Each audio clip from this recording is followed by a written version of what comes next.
In 1233, screams echoed through the stone walls of a German monastery as a priest perfected torture techniques that would terrorize Europe for centuries. But that's not even the worst part. The man orchestrating this nightmare wasn't some deranged criminal. He was Pope Gregory IX's most trusted advisor, a priest who convinced the Catholic Church to legalize systematic torture and mass murder in the name of God. By the end of this video, you'll understand why historians tried to bury this story for 800 years, and how one man's holy mission directly led to the deaths of over 200,000 innocent people. I'm about to reveal 3 shocking truths that will change how you see medieval history forever. First, the priest who invented interrogation methods still used by modern authorities. Second, the secret papal document that gave legal permission for mass genocide. And third, how this man's psychological manipulation techniques became the blueprint for every religious persecution that followed. Before we dive into medieval Europe's darkest chapter, make sure you're subscribed because this story connects directly to events happening in our world today. And next week, I'm exposing another holy man whose body count was even higher. Let me introduce you to Conrad of Marburg, the priest who literally created hell on earth.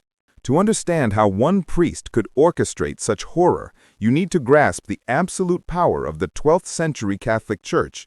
Imagine living in a world where the Pope's word was literally law, where questioning church doctrine meant death, and where priests held more authority than kings. This was Conrad's world. Born around 1180, he rose through church ranks during an era when Christianity wasn't just a religion, it was the totalitarian government of Europe.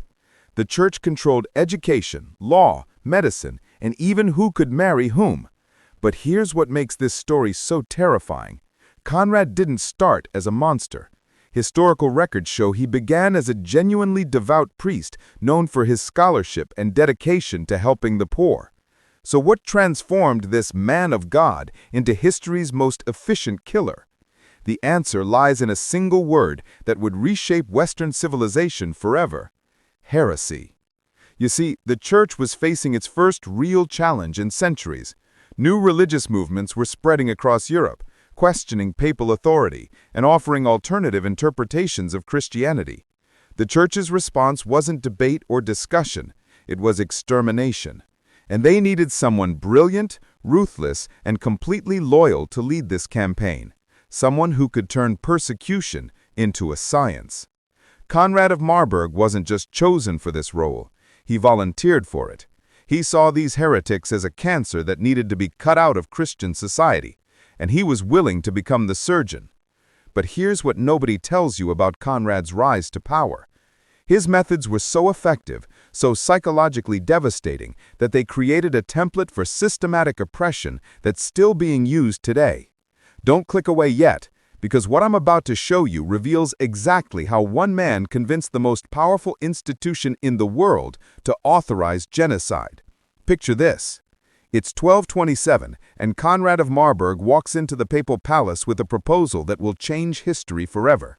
He's about to convince Pope Gregory IX to sign a document that legalizes torture, mass execution, and the systematic destruction of entire communities. But here's the genius of Conrad's approach. He didn't ask for permission to commit atrocities. Instead, he framed it as a theological necessity. He told the Pope, "Holy Father, God himself demands that we purify the church through fire and blood." The result was the papal bull Vox in Rama, issued in 1233, arguably the most dangerous document ever written. This wasn't just papal approval for violence, it was a divine mandate for genocide disguised as religious duty. Let me read you the most chilling passage, translated from Latin.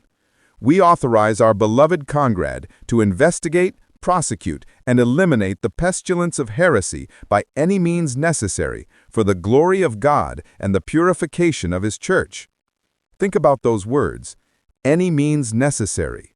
Conrad had just received a blank check for atrocity signed by God's representative on earth. But here's where Conrad's true brilliance emerged. Other inquisitors relied on brute force and random violence. Conrad understood something far more sinister. Systematic terror is more effective than chaotic brutality. He created the world's first bureaucracy of persecution. Every arrest, every interrogation, every execution was documented, categorized, and optimized for maximum psychological impact on surrounding communities. Imagine you're a medieval peasant. You watch Conrad's men drag your neighbor away for asking innocent questions about church doctrine. 3 days later, you see what's left of him displayed in the town square as a warning. How quickly would you conform? Conrad understood that one public torture session could terrorize 1,000 people into submission. He wasn't just killing heretics. He was performing psychological warfare against entire populations. But Conrad's real masterpiece wasn't legal authorization or organizational efficiency. It was psychological. He discovered something about human nature so dark, so effective, that modern interrogators still study his techniques today. What I'm about to reveal next will show you exactly how Conrad turned ordinary people into instruments of their neighbor's destruction, and why his methods were more terrifying than any torture device ever invented. Here's what separated Conrad from every other medieval torturer. While others focused on inflicting pain, Conrad perfected the art of breaking minds. His interrogation chambers became laboratories where he experimented with human psychology in ways that would make modern psychologists sick. We know this because some of Conrad's victims survived to document his methods. The Marburg trial records, hidden in monastery archives for centuries, revealed techniques so sophisticated that intelligence agencies study them today. Conrad's first innovation was what modern psychologists call uncertainty torture. Instead of immediate violence, he would keep suspects in isolation for weeks, never telling them what they were accused of or when their trial would begin. Imagine you're locked in a stone cell, hearing screams from neighboring chambers, knowing that any moment could be your last, but not knowing why you're there or what you supposedly did wrong. Your mind starts creating confessions for crimes you never committed just to end the psychological torment. But here's Conrad's most diabolical discovery. People will confess to anything if you threaten their family members. The Marburg records show Conrad perfected a technique where he would describe in vivid detail exactly what he would do to a suspect's children if they didn't confess. He rarely had to follow through on these threats. The mere possibility was enough to break even the strongest minds. Parents would confess to worshiping Satan, performing human sacrifice, or plotting against the church, anything to protect their children from Conrad's attention. Conrad also pioneered what we now call false confirmation.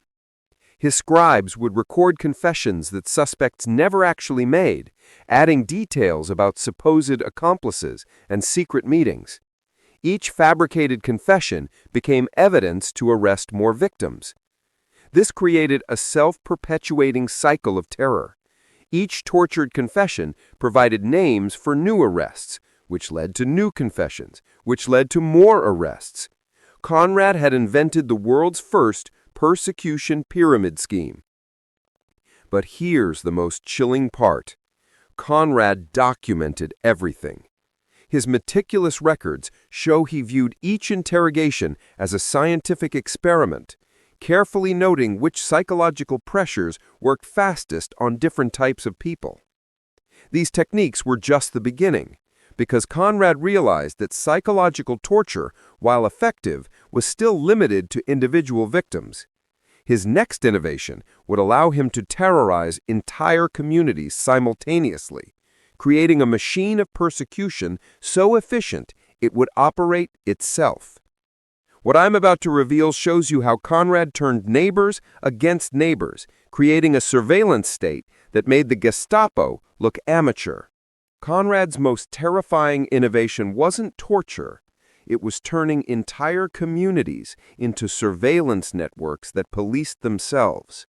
He created the world's first systematic program of manufactured evidence, where innocent activities became proof of heresy. The Chronicle of the Airfoot Monk, discovered in 1987, documents exactly how Conrad's heresy factory operated. This anonymous monk risked his life to record the truth about Conrad's fabricated evidence and show trials. Here's how Conrad's system worked. He published a list of suspicious behaviors that could indicate heretical beliefs. These included meeting with neighbors after dark, owning books, asking questions during sermons, or even showing too much grief at funerals. Think about that for a moment. In Conrad's world, reading could get you killed. Curiosity was evidence of Satan worship. Mourning your dead children was proof you rejected gods. But Conrad's true genius was psychological manipulation. He established confession boxes where people could anonymously report suspicious behavior. Then he spread rumors that anyone who didn't report suspicious neighbors was automatically suspect themselves. Imagine living in a community where everyone is watching everyone else, where any normal interaction could be twisted into evidence of heresy, where your survival depends on finding someone else to accuse before someone accuses you. The Airfoot Chronicle reveals Conrad's scribes worked overtime fabricating evidence. They created false witness statements, forged heretical documents, and even planted satanic artifacts in suspects' homes during raids. Conrad's trials became elaborate theatrical performances. He would present his fabricated evidence with such conviction, such righteous fury, that even educated observers believed they were witnessing genuine justice. The numbers are staggering. In just 5 years, Conrad's network processed over 8,000 accusations of heresy across German territories. His conviction rate was 97%, not because the evidence was solid, but because he had perfected the art of manufacturing guilt. But here's what nobody tells you about Conrad's final victim, the case that would finally expose his methods and lead to his downfall. This wasn't just another heretic or political enemy. This was someone whose death would prove that Conrad's hunger for power had finally overcome his survival instincts. The identity of this victim will shock you because it reveals that Conrad had become so drunk on power, so convinced of his own righteousness, that he made a fatal miscalculation about who was truly untouchable in medieval society. Conrad's final victim was Count Henry of Seine, not a peasant or merchant, but one of the most powerful nobles in the Holy Roman Empire. This wasn't just another heresy accusation. It was Conrad declaring war on the entire feudal system that kept medieval society functioning. Why would Conrad risk everything to target someone so powerful? Because Count Henry had committed the ultimate sin in Conrad's eyes. He had publicly questioned whether the Church's war against heretics was really God's will, or just Conrad's personal crusade for power. Conrad saw this as the perfect opportunity to prove that no one, not even nobility, was beyond his reach. He fabricated evidence that Count Henry was secretly funding heretical movements and planning to overthrow church authority. But this time, Conrad miscalculated. Unlike terrified peasants, Count Henry had allies, resources, and political connections that reached all the way to the Pope himself. When Conrad's trumped-up charges became public, the medieval power structure finally saw Conrad for what he really was, a threat to everyone's safety. On July 30th, 1233, Conrad was traveling between towns when his carriage was ambushed by masked assassins. Historical records suggest they were hired by a coalition of noble families whose relatives had died under Conrad's persecution. The man who had terrorized thousands died exactly as his victims had, in fear, pain, and without mercy. But Conrad's death wouldn't end his legacy of horror. It would only spread it across the entire continent. Here's the truly horrifying truth. Conrad's methods had proven so effective that other inquisitors immediately adopted them. His interrogation techniques, his surveillance networks, his evidence fabrication systems, they all became standard operating procedures for the Catholic Church's war against heresy. The Spanish Inquisition used Conrad's psychological torture methods. The Salem witch trials followed his evidence fabrication playbook. Even modern authoritarian regimes have studied Conrad's techniques for turning populations against themselves. Conservative estimates suggest that Conrad's methods, refined and spread by later inquisitors, led to the systematic murder of over 200,000 people across Europe over the next 3 centuries. His heresy factory became the template for religious genocide that would echo through history. But here's what should terrify you most. Conrad's techniques for manufacturing evidence, creating surveillance states, and turning neighbors into informants didn't die with medieval Europe. Every authoritarian regime since has used variations of Conrad's playbook to maintain power through systematic terror. I know this has been a dark journey, but if you're still watching, you're clearly fascinated by history's brutal truths like I am. Make sure you're subscribed because next week I'm revealing the story of Tomaqueda Torquemada, the Spanish inquisitor whose body count made Conrad look like an amateur.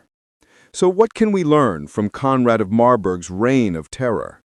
One man's fanaticism, combined with institutional authority and systematic methodology, created centuries of persecution that shaped the entire trajectory of Western civilization. Conrad proved that the most dangerous people aren't psychopathic criminals. They're true believers who convince themselves that atrocity serves a higher purpose. His techniques survived because they work. They tap into fundamental human fears about safety, belonging, and survival. Look around today and ask yourself, when authority figures demand you report suspicious behavior, when questioning official narratives becomes dangerous, when neighbors are encouraged to monitor each other, are we really so different from medieval Europe? Here's my question for you. If Conrad of Marburg knocked on your door today, armed with modern technology instead of medieval authority, what would you do? Would you resist, or would you conform to protect yourself and your family? Leave your honest answer in the comments below. And remember, those who forget history's lessons are condemned to repeat them. Speaking of brutal historical figures who used religion to justify mass murder, you need to see my investigation into the Crusader knight who single-handedly destroyed an entire civilization. That video is linked right here.